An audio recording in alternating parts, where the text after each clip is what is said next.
17 de enero, San Antonio Abad. Oriente y Occidente se unen hoy para celebrar al patriarca de los cenobitas, al gran Antonio. La institución monástica existía ya antes de él, como lo demuestran irrecusables monumentos, pero Antonio aparece como el primer abad, porque fue el primero que dio forma estable a las distintas familias de monjes dedicados al servicio divino, bajo el cayado de un solo pastor.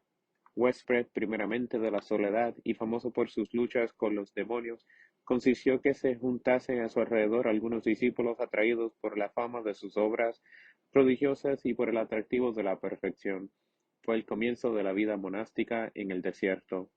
Toca a su fin la era de los mártires. La persecución de Diocleciano va a ser la última.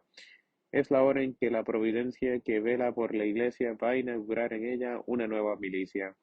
La institución monacal va a darse a conocer públicamente la sociedad cristiana. No bastan ya los ascetas, aún consagrados. Por todas partes van a surgir los monasterios, lo mismo en el desierto que en las ciudades, de manera que los fieles van a tener en adelante la vista un continuo acicate para la guarda de los mandamientos de Cristo, con la práctica fervorosa y literal de los consejos. Las tradiciones apostólicas de la oración continua y de la penitencia se mantendrán vivas, se cultivará la ciencia sagrada con amor, y no tardará la Iglesia en ir en busca a estas ciudades del Espíritu, sus más valientes defensores, sus más santos obispos, sus apóstoles más generosos. El ejemplo de Antonio será un modelo para los siglos venideros. Se tendrá presente que no bastaron a retenerle en el desierto ni los encantos de la soledad, ni de las dulzuras de la contemplación, y en que lo más duro de la persecución pagana se trasladó a Alejandría para animar a los cristianos al martirio. Tampoco se olvidará que en otra lucha más encarnizada todavía, la del arianismo, volvió a aparecer en la populosa ciudad, para predicar al Verbo consubstancial al Padre, confesar la fe de Nicea y sostener el valor de los ortodoxos. ¿Quién olvidará nunca los lazos que unieron a Antonio con el gran Atanasio? ¿Quién no se acordará de la visita que el ilustre campeón del Hijo de Dios, quién no se acordará de la visita que el ilustre campeón del Hijo de Dios hizo al patriarca del desierto, y que procuró por todos sus medios promover el desenvolvimiento de la institución monástica, colocando la esperanza de la salvación de la Iglesia en la fidelidad de los monjes, y que quiso escribir por su propia mano la vida de su amigo? En este admirable relato es donde podemos aprender a conocer a Antonio. En él se revelan la grandeza y sencillez del hombre que estuvo siempre tan cerca de Dios. A la edad de 18 años, heredero ya de una cuantiosa fortuna, oye en la iglesia la lectura de un paso del Evangelio en que el Señor aconseja deshacerse de todos los bienes terrenos para poder tener a la vida perfecta. Esto le basta, abandona inmediatamente todo cuanto posee y se abraza con la pobreza voluntaria durante el resto de su vida. Empújale el Espíritu Santo hacia el desierto, donde los pobres del infierno han emplazado todas sus baterías para hacer retroceder al soldado de Dios. Diríase que Satanás se ha dado cuenta de que el Señor ha determinado construir una ciudad en el desierto, y que ha enviado allí a Antonio para levantar los planos. Comienza entonces una lucha cuerpo a cuerpo con los espíritus del mal, pero el joven egipcio sale vencedor aún a costa de sufrimientos. Ha logrado conquistar la nueva palestra en que la que se consumará la victoria del cristianismo sobre el príncipe del mundo. Después de 20 años de combate que le han dado temple de acero, su alma ha quedado fija en Dios. Entonces es cuando se revela al mundo. A pesar de sus esfuerzos por permanecer oculto, tiene que responder a los que acuden a consultarle y a pedirle sus oraciones. A su alrededor agrupasen los discípulos, y así llega a ser el primer abad. Sus lecciones sobre la perfección cristiana son oídas con avidez. Su enseñanza es al mismo tiempo sencilla y profunda.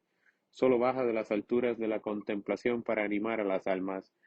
Cuando sus discípulos le preguntan por la virtud más propia para combatir las acechanzas de los demonios y conducir con seguridad al alma a la perfección, responde que esa virtud no es otra que la discreción. Cristianos de todas las esferas de la sociedad acuden a la anacoreta, cuya fama de santidad y milagros corre por todo el Oriente. Muchos van por gozar de la emoción de un verdadero espectáculo, y no ven más que un hombre sencillo, de carácter dulce y agradable.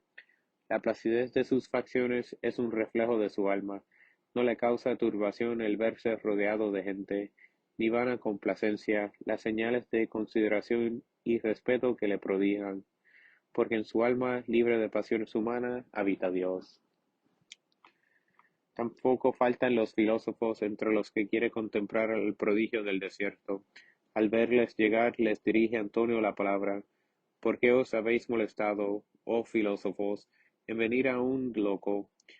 Desconcertados por tal recibimiento, contestáronle que no le tenían por tal, sino que estaban convencidos de su gran cordura.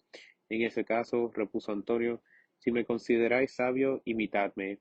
¿No nos dice San Atanasio si el resultado de esta vida fue la conversión de aquellos hombres?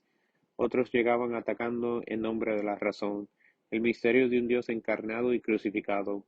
Antonio sonríe al oírles proponer sus sofismas y termina por decirles: ya que estáis tan bien impuestos en dialecta, respondedme, por favor. Tratándose del conocimiento de Dios, ¿a quién se debe de hacer más caso? ¿A la acción eficaz de la fe o los argumentos de la razón? A la acción eficaz de la fe, respondieron. Pues bien, repuso Antonio. Pues bien, repuso Antonio, para probar el poder de vuestra fe, ahí tenéis unos posesosos, curadles con vuestros silogismos, y si no los consiguéis, y yo logro hacerlo por medio de la fe y en nombre de Jesucristo, confesaréis la impotencia de vuestros razonamientos, y daréis gloria a la cruz, que os habéis atrevido a despreciar. Acto seguido hizo 3 veces la señal de la cruz sobre los posesos, invocando el nombre de Jesús. Los filósofos estaban admirados y guardaban silencio. Los filósofos estaban admirados y guardaban silencio. ¿No creías, les dijo el santo abad, que ha librado por mi propia virtud a estos endemoniados? Es la virtud de Jesucristo quien lo ha hecho. Creed también vosotros en él, y veréis cómo no es la filosofía quien opera estos milagros, sino una fe simple y sincera. Ignorase si aquellos hombres terminaron por abrazar el cristianismo. Lo cierto es que, según testimonio del ilustre biógrafo, se retiraron llenos de estima y admiración por Antonio, confesando que su visita al desierto no había sido inútil. Con esto el nombre de Antonio se hacía cada día más célebre, y llegaba ya hasta la corte imperial. Constantino y los 2 príncipes hijos suyos le escribieron como a un padre, implorando el favor de la respuesta. Resistióse el santo al príncipe, pero como le hicieron notar sus discípulos que, en medio de todo, los emperadores eran cristianos y podían ofenderse de su silencio, escribióles diciendo que se gozaba al saber que adoraban a Jesucristo y exhortándolos a no fiarse tanto de su poder que llegasen a olvidar su condición humana. Les recomendó la clemencia, la práctica de una exacta justicia, que socorrieran a los pobres y se acordasen siempre que el único Rey verdadero y eterno es Jesucristo. De esta manera escribía aquel hombre nacido bajo la persecución de Decio y que había desafiado la de Diocleciano, hablar de Césares, cristianos, que era algo nuevo para él. A propósito de las cartas de la corte de Constantinopla solía decir: me han escrito los reyes de la tierra, pero ¿qué es eso para un cristiano, si su dignidad los eleva por encima de los demás, su nacimiento y su muerte lo hacen iguales a todos? Lo que más nos debe mover e inflamar nuestro amor de Dios es la idea de que este soberano Señor no sólo se dignó escribir una ley para los hombres, sino que les habló por medio de su propio Hijo. Con todo, la publicidad dada a su vida molestaba a Antonio, y no veía nunca la hora de volver a sepultarse en el desierto, para hallarse cara a cara con Dios. Había formado ya sus discípulos con sus palabras y ejemplos. Les dejó pues en secreto, y después de 3 días y 3 noches de camino llegó al monte Colzim, donde reconoció la morada que Dios le había preparado. San Jerónimo nos describe aquella soledad en la vida de San Hilarión. La roca, dice, se levanta a 1000 pies de altura. De su base salen corrientes de agua absorbidas en parte por la arena y en parte convertidas en un arroyuelo cuyas márgenes están sembradas de numerosas palmeras que convierten el lugar en un oasis tan placentero como agradable de aspecto. Una estrecha hendidura de la roca servía al siervo de Dios de abrigo contra las inclemencias del tiempo. Persiguióle el amor de sus discípulos, descubriéndole también en este lejano retiro. Con frecuencia acudían a visitarle y a llevarle pan.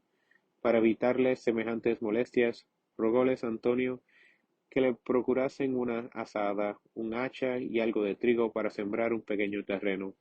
Visitó San Hilarión, estos lugares después de la muerte del gran patriarca, acompañado de los discípulos de Antonio, que le decían emocionados: aquí cantaba los salmos, allí se entretenía en oración con Dios, aquí trabajaba, allí descansaba cuando se sentía fatigado, con sus propias manos plantó aquella viña y aquellos arbustos.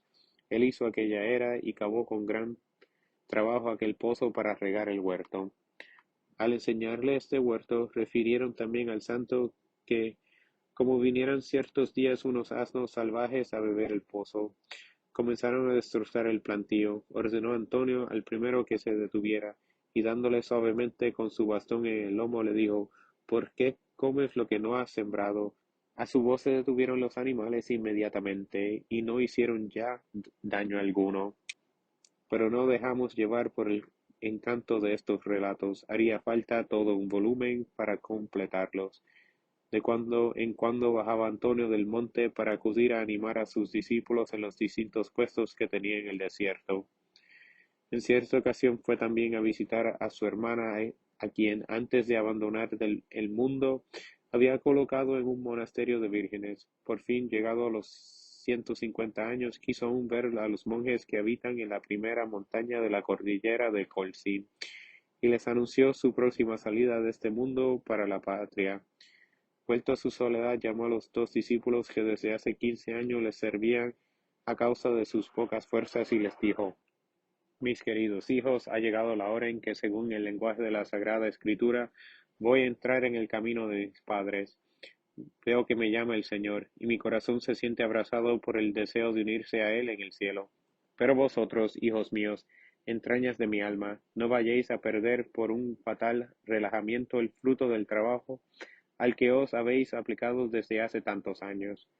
Pensad diariamente que acabáis de poneros al servicio de Dios y a practicar esos ejercicios. De ese modo vuestra voluntad será más fuerte e irá siempre creciendo. Ya conocéis las emboscadas que nos tenía el demonio. Testigos fuiste de sus iras y de sus fracasos. Daos siempre el amor de Cristo, confiad en Él plenamente, y así triunfaréis de esos espíritus malignos. No olvidéis nunca las distintas enseñanzas que os he dado, y sobre todo os recomiendo el pensar que podéis morir cada día. Recordóles luego la obligación que tenían de no ponerse en contacto con los herejes, pidiéndosle también que enterraran su cuerpo en un lugar secreto que sólo ellos conocieran. En cuanto a los hábitos que dejó, añadió: este será su destino. Daréis una de mis túnicas al obispo Atanasio, junto con la capa que me trajo nueva y le devuelvo usada. Era esta otra capa que el gran doctor había regalado a Antonio, distinta de la primera que ya había empleado para enterrar a Pablo, el ermitaño. La otra túnica, continuó el santo, se la daréis al obispo Serapión, y para vosotros guardaréis mi cilicio. Después, sintiendo la proximidad de su último momento, dirigióse a sus dos discípulos diciéndoles: adiós, mis queridos hijos, vuestro Antonio se va, ya no estará con vosotros. Con semejante sencillez y grandeza se inauguraba la vida monástica en los desiertos de Egipto, para lanzar desde allí sus destellos sobre la Iglesia entera. Pero ¿quién debe llevar la gloria de tal institución a la que se unirán en el sucesivo los destinos de la Iglesia? Fuerte siempre cuando está en auge el aumento monástico, y débil cuando éste se halla en descendencia. ¿Quién infundió a Antonio y a sus discípulos el amor de la vida oculta y pobre, pero al mismo tiempo tan fecunda, y enseñó el misterio de las humillaciones del Hijo de Dios? Sea pues toda la gloria para el Emmanuel, anodado bajo la humildad de los pañales, pero repleto de virtud divina. Vida. Nació San Antonio en Comón, Egipto, el año 251. Al oír las palabras del Evangelio: si quieres ser perfecto, vete, vende todo cuanto tienes y dalo a los pobres, lo puso inmediatamente por obra y se retiró al desierto. Tuvo que sufrir allí los ataques de los demonios, de los cuales triunfó por medio de la penitencia e invocando el nombre de Jesús, murió en el año 356 en el monte Colzim junto al Mar Rojo. Escribió su vida el obispo San Atanasio, y sus reliquias se conservan en San Julián de Arles. Oh bienaventurado Antonio, nos unimos a toda la Iglesia para ofrecerte el homenaje de vuestra veneración y para publicar las gracias que el Emanuel derramó sobre ti. Cuán sublime fue tu vida y fecundas tus obras. Verdaderamente eres padre de un gran pueblo y una de las más poderosas columnas de la Iglesia de Dios. Ruega pues por el orden monástico y haz que renazca y alcance nuevo vigor en la sociedad cristiana. Ruega también por todos los miembros de la gran familia de la Iglesia. Muchas veces fue útil tu intercesión a nuestros cuerpos, librándoles de las fiebres mortales que los abrazan.